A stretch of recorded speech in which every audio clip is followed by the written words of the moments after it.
Alright, so today what I want to do is relax a little bit and reflect on my own draft picks over the last few years for Team Scouching. If you're not familiar, Team Scouching is a project where I put my money where my mouth is when it comes to the NHL draft. I will admit that there's a lot more to making the NHL than just drafting them, and development is arguably more important than drafting the players in the first place, so there might be some factors that are outside of my control that drive things both good and negative in this group of players. But what I've done is, being a person who is born and raised in Toronto and being the most familiar with this market, I take the Toronto Maple Leafs draft picks and have done so since 2016 and just pick who I would have picked and see how things go, reflect on my strategy and make changes as necessary. And I've gotten a lot of questions over the last few months about reflecting on these choices over the last little while, and some people are more critical than others, but largely people are just curious and they want to see how my mind has changed over the last few years. And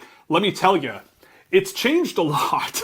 So I want to copy-paste the format from the Prospect Pipeline series and just go over what a prospect is and the general tiers of players that are on my own list and where I feel they are right now. So a prospect is a player within 5 years of their first year of NHL draft eligibility, and they haven't been on an NHL roster for more than a full season. And then the tiers we're going to use are franchise players at the top who are iconic, always on your team NHL players until they retire, those types of guys. The core level players are players you surround guys like that with. Extremely important players to your team that play on your first line, top pair, but may not come home with money of the awards at the end of the season. Depth players are kind of second, third, fourth line guys up and down the roster that you can move around and you really like having around, and they just play 82 games and don't look out of place. At the maybes category, you have players with maybe a lot of potential, but just maybe not quite enough to round things out to play the role they can play, or they're a more limited ceiling player that just might not have quite enough to play that third, fourth line role in the NHL. So we're going to start with the core level players here, and for me there's, I would say, 2.5. I got Lane Hutson in here with Teddy Stiga, and I have Gavin Brindley in here, and I really waffle back and forth on him. So between making the Columbus video where he was a depth player and now, I've put him in the core area. I went and watched his NHL tape, and I think he just could be great. He's a ton of fun. I feel like this is a guy who really could be a very important player for the Columbus Blue Jackets this season at both ends of the ice. I love him dearly. I'm hopeful for his NHL career. Teddy Stiga, basically cut and paste. I think he's going to be great with Boston College this coming season. He's aggressive, he's tenacious, he's skilled, he can finish, he can make a play. He just does so many things so well that I love. And getting him with the 31st pick this year, I would have been thrilled. Up next, we have Lane Hutson in this tier, who I remain a huge fan of, especially after having watched his tape with the Montreal Canadiens this past year.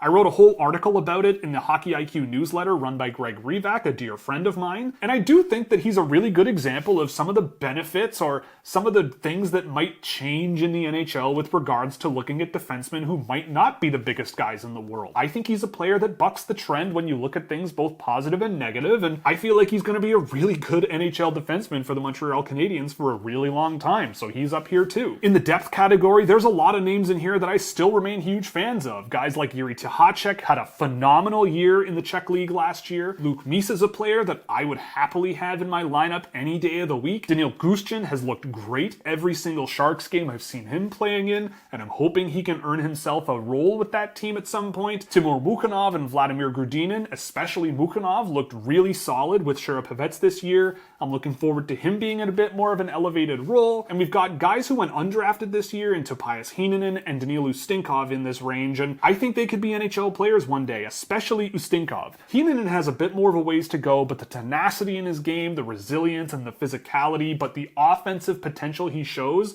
is also something that I think could be really impressive. At the Summer Showcase for the World Juniors, he was playing first-line wing on the Finnish team, and I thought he looked pretty good there. And Ustinkov, we'll see what happens. He's one of the youngest players in last year's draft, and playing full-time in Switzerland this year at the top division, I don't think he'll look out of place, and I remain a really big fan of his. Then there are a lot of maybes down at the bottom here, and I'm really still very interested in all of these players and optimistic. Jean-Luc Foudy has cracked an NHL roster, but still seems to struggle keeping up with the physicality and intensity of an NHL game. Igor Klimovich had a pretty good rookie season in the KHL last season. We've got Daniel Niemanen, who went undrafted, surprisingly, and I think there's maybe a shot of him being a depth NHL defenseman. Thomas Galvis, I'm very surprised went undrafted, but I do think that there is a chance that he becomes an offensive defenseman in the NHL. Tyler Duke is one who just continuously makes results happen.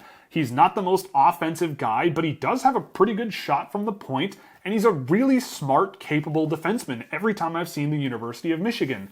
I remain really optimistic about him, and if he were 6 feet tall, I would bet you that he would be drafted by now. Alexander Pashin remains a player that I think is a long shot, but a really good one. He's a player that I was surprised came over to North America as quickly as he did. In the Russian VHL, he had a fantastic season before coming over to North America, and really kind of struggled to drive results with Chicago, and now he's back in Russia, and he's been fine in the KHL, but I'd give him more time to develop over there. He's lightning quick, and I still think he needs to develop more of that inside drive and a bit more of a selfless style of play to project to the NHL. But if it works, it's going to be awesome. And I'm very interested to see how Simon Robertson plays in the AHL this year. In the everyone else category, there are guys who I just don't think are going to be anything. Brady Burns was a U Sports player last year who was pretty good, but is on the older edge of the equation, and he's probably not going to be a thing. Ethan Cardwell looks like a really good AHL player, but I'm not totally sure about NHL upside in his last year of development in the prospect pipeline. Lucas Gustafsson remains a decent NCAA defenseman, but just hasn't quite come along as well as I expected. Again, I remain somewhat optimistic, but we'll have to see if he earns more time with Boston College. We've got Pavel Chutnev in here, who's frankly just was a miss on my part. We've got Victor Mancini, who I actually think looked pretty good with Hartford this year, and I'd be happy to upgrade him in a year if he has a pretty good season in the AHL. Anton Johannesson, I love him. I don't think he's an NHL player.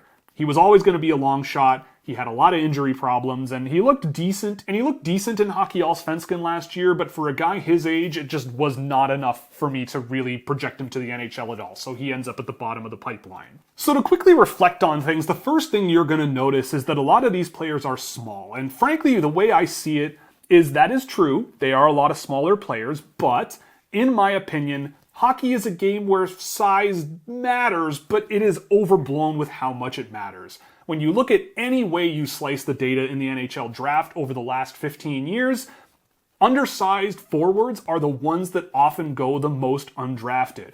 And in my experience, undersized defensemen are still an area that could be exploited a little bit more. There aren't that many in the NHL that coaches are willing to even try that stick very often, which is unfortunate to me. I think that there's an avenue for really hyper-mobile, stick-first defensemen with skill and really good pass vision up the ice to carve out NHL roles, and there are a few guys on this list that I think exemplify that really well. That said, I will also note that the NHL seems to be moving in a direction where physicality and intensity in that area and the raw size of a player is more financially valuable, and the argument that you could just add those types of players to round out your roster in free agency may be a little bit less clear than it used to be. In my view, I look at the draft as an opportunity to, for free, take players that you really, really wish you had more of in your system. And to me, when I look at the NHL with how fast it is, how skilled the players are, and how good the goaltenders are, and when I look at my record of tracked data and what correlates to good results, there's so much evidence that offense matters a lot more. And in my view, the NHL, with the way that it is, you gotta look for the guys that can just barrel through physical pressure. You gotta have guys that want it more than everyone else. Watching this past NHL Stanley Cup final was actually really, really interesting to me, and in a way kind of solidified my attitude. I kind of set aside data a lot of the time more now, which is kind of interesting to me. I use it as very informative backbones of my analysis, but in terms of watching the game and watching these players play and watching the NHL, I go, a lot of the time an NHL game just comes down to who wants it more. So I'd rather draft the guys who just want it more. Guys like Teddy Stiga, guys like a Gavin Brindley, guys like a Luke Misa a lot of the time. Just guys who you can coach to encourage and be more aggressive and assertive and intense, and just guys who go and go and go, and they have some offensive pop to them as well. And once you get outside the first and second round of the NHL draft anyway, a lot of the best players left over are, a little bit smaller. So what I've found kind of happens in the NHL draft a lot of the time is there are bigger players that I really, really like, but let's say I have them ranked 18th and they go 10th. They're probably not the best player on my list, and I feel like they'd be a bit of a reach at 10. That team is probably going to end up with an NHL player, but I'll be happily drafting a player that I have ranked 9th or 10th who's 5'11 at 18th overall. And I don't really feel like drafting for need just to draft a big player for the sake of drafting a big player is a great strategy. And even if I tried, no matter which way I slice it, there are players I just can't say no to in the draft. So moving forward for me though, there are some trends with some of the players that haven't quite worked out that I really do want to take more of a look at. For example, I really have found that defensemen who at the age when they're draft eligible really have trouble defending, that is a very difficult skill to pick up. And if you cannot do it in the NHL, you can't play offensively. It's really just not gonna work. So thinking about defensemen a little bit more in that sense is gonna be important. Physicality does matter as well. There are players I've drafted in the past who aren't the most physical players, but they have so much talent. Think Jean-Luc Foudy, for example. But the lack of physicality and the lack of intensity in defensive play, I've started tracking more of that stuff over the years, and I do feel like I'm going to value that a little bit more. But all in all, the last thing I will say as well that I think is a good strategy that I kind of by accident have fallen into is really looking at developmental trajectory as value. So what I mean by that is, in North America, if you draft an OHL player, for example, you get 2 years before they have to play in the AHL. To me, that's really, really fast to jump from a decently good junior league with a lot of good players, but with 60 teams stretched across Canada, the talent pool is a little bit limited in my opinion, to straight to the AHL, where you're a step behind the NHL. That's just a big jump. To me, the flexibility that places like Sweden or Russia or Finland or Germany offer, where players can move up and down levels within a given season wherever they're comfortable, they can try playing at a higher level and see how things go, you can track them in those higher levels to see how their game is developing. Those things are really important to me and really, really valuable. You also get extra time with those players. Look at the Carolina Hurricanes. They draft Russians and just leave them there. They're really good players who are 4th, 5th, 6th round picks. And if they work out and they're 24, 25 and they're in the KHL and can come straight to the NHL, that's a win of a draft pick. In college, you can leave players there for up to 4 years. In Europe, you can leave players there up to 4 years as well. And they could play at a wide variety of potential levels of play. The other advantage you have with European players is that they're going to play internationally for their clubs as well more often than North Americans probably are going to. The selection pool is just smaller, so that will be another area where they can test themselves. So part of me does wonder, building this team, what it would be like having a few Canadians, a few Americans, and a lot of players from all over Europe. But in my opinion, a good team is a good team, and I think this team would at least be a lot of fun to watch, and really fast and really skilled.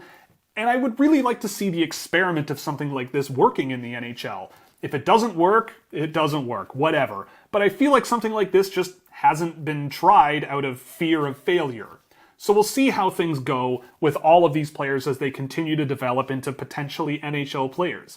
I'm obviously biased towards these players, and I think in terms of overall draft value, I've done decently well.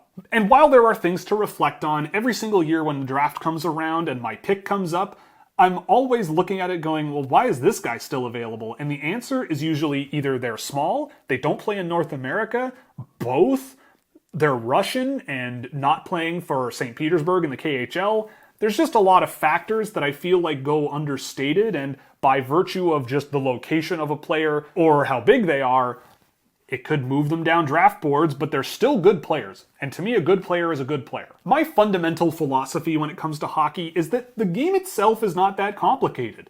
There are 2 game states. You have the puck, you do not have the puck. So what I am looking for are players that are good at getting the puck when they do not have it, moving the puck when they do have it into the offensive zone, and once they're in the offensive zone, the fun part is trying to put the puck in the net. But you can't put the puck in the net unless you can get the puck back and move it into your offensive zone. And to me, I don't care how big you are. If you can do those things, to me, you're a winner. And a lot of the players who can do those things, but do it with speed and skill and raw tenacity, rather than just being big and physical, those are the players that often go unheralded in the NHL draft because people go, well, that won't work in the NHL. Maybe that's true. I can't say it's not. But past a certain point in the NHL draft, guys like that become just as good a bet as some of the other guys that go off the board, and I know there are some teams employing strategies like this. So, for me, I still feel pretty good about my strategy, and I feel pretty good about how things have gone. There might be some tweaks I might make in the future, but in general, yeah, I think things have gone pretty well, and I'm really excited to see how this upcoming season goes. So with that, we're done with our summer off-season series of videos. I hope you enjoyed all of them. If you liked it, you can like and subscribe this video and check out the channel and catch up on all the stuff you might have missed. If you really liked it, check out Scouching.ca, where you'll get access to exclusive written content and plenty of other cool stuff like data tables for drafted and undrafted prospects that you can check out at Scouching.ca. So, with that, we'll see you on Scouching Live Monday nights at 8 p.m. and Thursday afternoons at 2 p.m. Eastern Standard Time, because I always forget to mention that. And I look forward to seeing you there and tracking a bunch of hockey players going into the 2025 draft. So we'll see you then.